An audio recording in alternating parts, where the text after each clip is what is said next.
Ministry is a calling, a sacred responsibility. But for too many pastors, it has also become an isolating burden.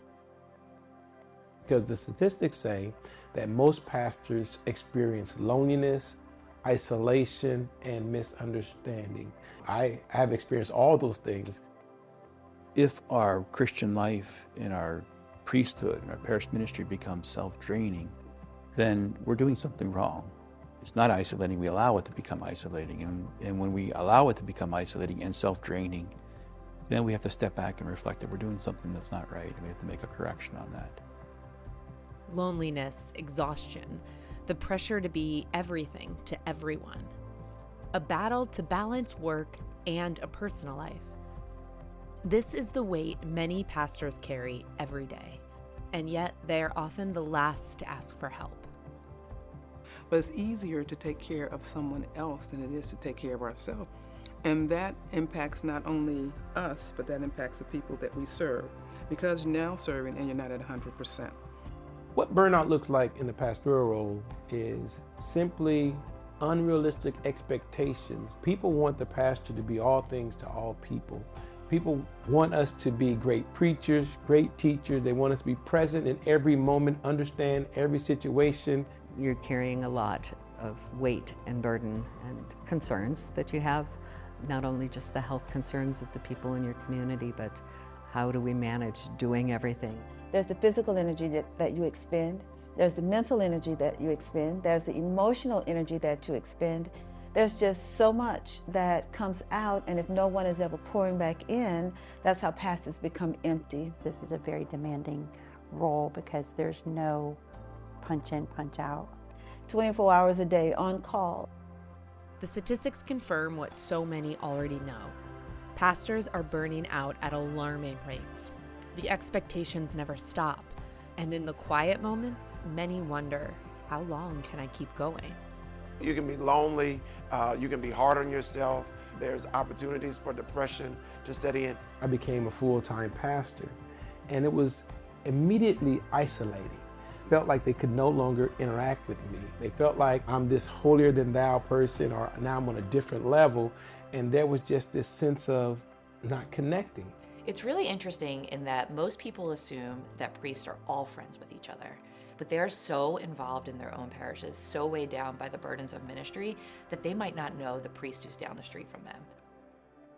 But what if it doesn't have to be this way? What if we reimagined what it means to thrive in ministry? The first step is spiritual, it always is, right? So we need that spiritual maturity to say, all right, this does not all depend on me.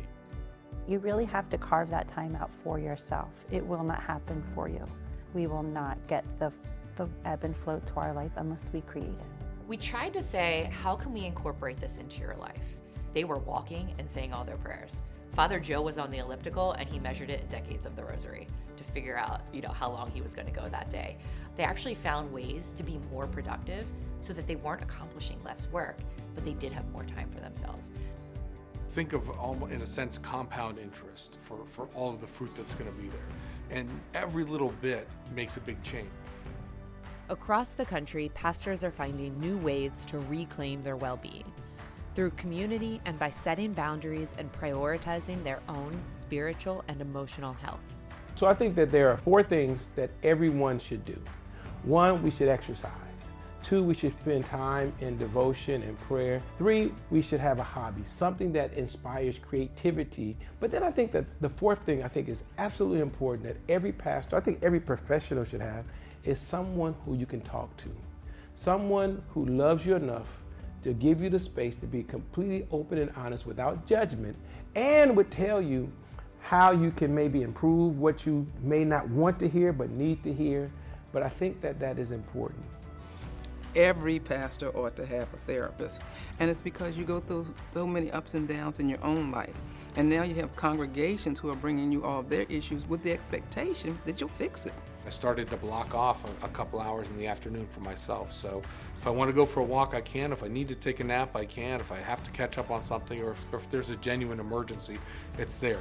And it's not about giving you something else to do. It's about a tool and a plan that's going to help you better live your vocation.